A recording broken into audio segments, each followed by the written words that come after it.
and welcome to my channel. For those of you new, my name is Dave and I work in financial services, and these videos are a mixing journey towards financial well-being, financial products so you, like me, can reach your goals sometime in the future. Now let's get into the later video.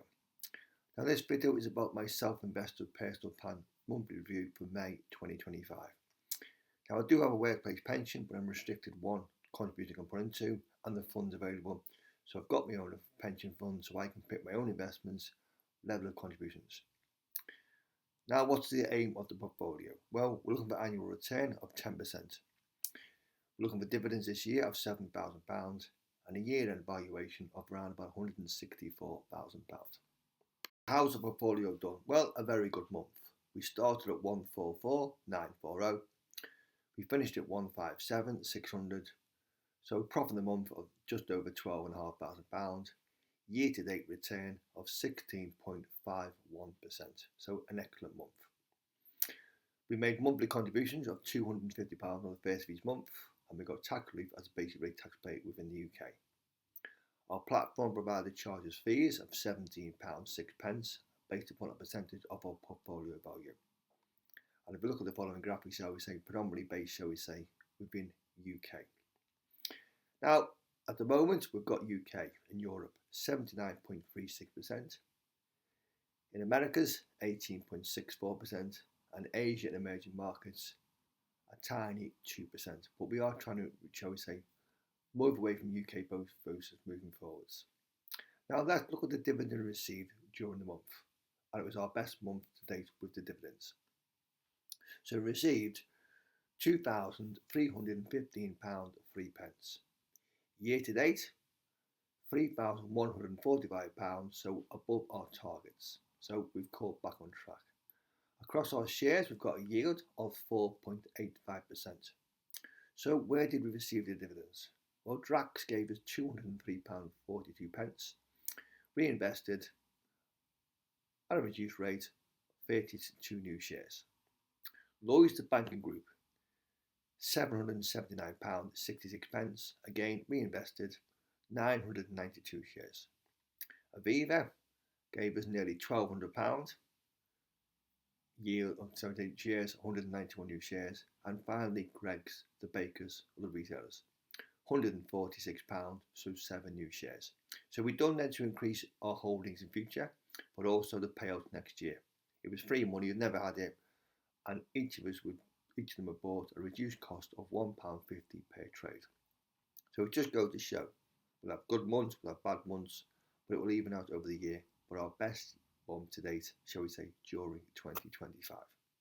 Dive into what our portfolio actually holds. So we'll do our funds first. Now, quite simplified, we've got 2 funds.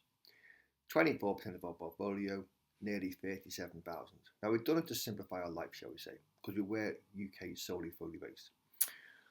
We've got a Fidelity World Index fund, a tracker fund, just switch off, nearly £21,000, 30% of our portfolio. Very low fees of 0.12%. It's got a small yield, but it owns just over 1,400 shares. And we have been topping up lately, normally around about £300 a month from our monthly contributions and our tax relief. Our second fund is a legal and general technology fund, £16,500, just over 10% of our portfolio. Slightly higher fees of 0.32%, and it holds around about 250 stocks. But both funds are just switch off. They've given us about 10% last few years, but we've done it, shall we say, with diversification. 2 simple low cost funds, meet our objectives, shall we say, and it did pay, shall we say, dividends during last month. Now let's look at the shares we hold within our portfolio. At the moment, we own 15 shares, 12 in profit, 3 in loss. My own personal opinions are all what we call long-term buy and holds. We've got no to sell any shares in the future, but I've done it for a specific reason. Now, at the moment, we've got 76% of our fund within shares, 67% in the FTSE 100, top 100 ranked company in the UK, and 9% in the FTSE 250. Total share value is just over £120,000. Now, our largest owner is Aviva. It pays a nice dividend at the end of the month. We've now owned 5,174 shares, so £31,000. 20% of our portfolio. It's getting a bit big, but it's got a nice yield, as I found out, around about 6-7%.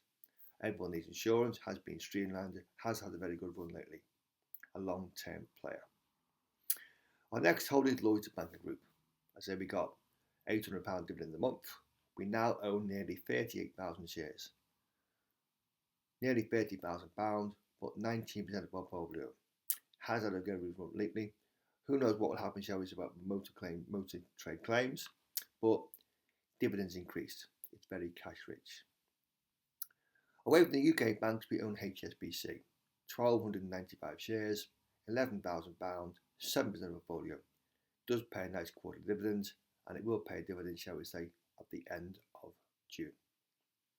Back on the banks, the UK banks, we own Barclays, 3,282 shares, nearly £11,000, 6.8% of our portfolio. Just like Lloyds, very cash rich, very good run, shall we say, in the past few months. Now, away from the banks, we own Drax, the biomass producer, shall we say, 1,336 shares, nearly £9,000, 6% of our portfolio. Very cash rich, shall we say. More said about Mulligrove Green Technology. Is on a buying spree, profits increased, dividend increased. We own Greggs, shall we say, the baker. We now own 299 shares. Did struggle, shall we say, early this year. Has recovered somewhat. We were up over 100% profit. Nowhere near that now, but very cash rich. It's expanded on the high street, and it did increase dividend as we found out. But we own £6,000, 4% of our portfolio. We own LNG, the insurance company, £5,500, 3.5%, 2,278 shares, but it will give us a very nice dividend in the start of June. We own, shall we say, Sainsbury's, £3,500, 2.5% of our portfolio, 1,308 shares. Everyone needs food. It's been some kind of price war. Is it affected, shall we say, by the cost of living crisis, or shall we say increased costs? But it's in a price match of holding. But everyone needs food, everyone needs these. A long-term player. Now, two shares that have struggled recently are Shell and BP. We own 150 shares in Shell, nearly £4,000, 2% portfolio. We own BP, 542 shares, nearly £2,000, just over 1.5% of portfolio. BP struggled lately, but both companies are paying very nice dividends on a quarterly basis. But shall we say BP under some kind of, shall we say, bad news at the moment? Is it struggling a hostile bit? But affected, shall we say, by the oil prices. We own JD Sports. Very good results out lately, shall we say. Dividend decrease. 2,500 shares. £2,100. A great presence in America, and it's making nearly £1 billion profit. What we see as a growth company. Now, other companies we own is Penn and the Water Company. Had good results, shall we say, the first few days in June. Dividends been increased, but it's making a loss because it's very strict reinvesting and, shall we say, restrictions by Ofwat. Probably our worst performing share. We own AJ Bell, the platform provider. Will cause a nice dividend at the start of June. We own, shall we say, AJ Bell, the investment, shall we say, provider.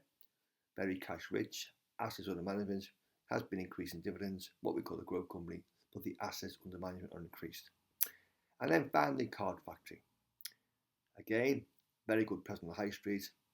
Did struggle during COVID, has got it back together, but it is cash rich. Dividends being reinstated, didn't be increased, but it's still, shall we say, growing on the high street, but it struggled, shall we say, with its online marketing. So a collection of shares, shall we say. Some very good companies, and as we found out, £2,300 dividends during the month, all reinvested. They're my own personal opinions. Remember, it's not a get-rich-quick scheme, but it just goes to show if you can invest on a regular basis, you can create, shall we say, a six-bucket portfolio.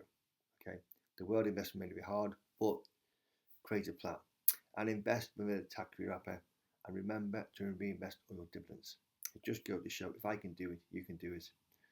If you like the videos, smash the like button, subscribe to this channel, check out my blog at moneyminted.co.uk, and we'll see you again in the next video.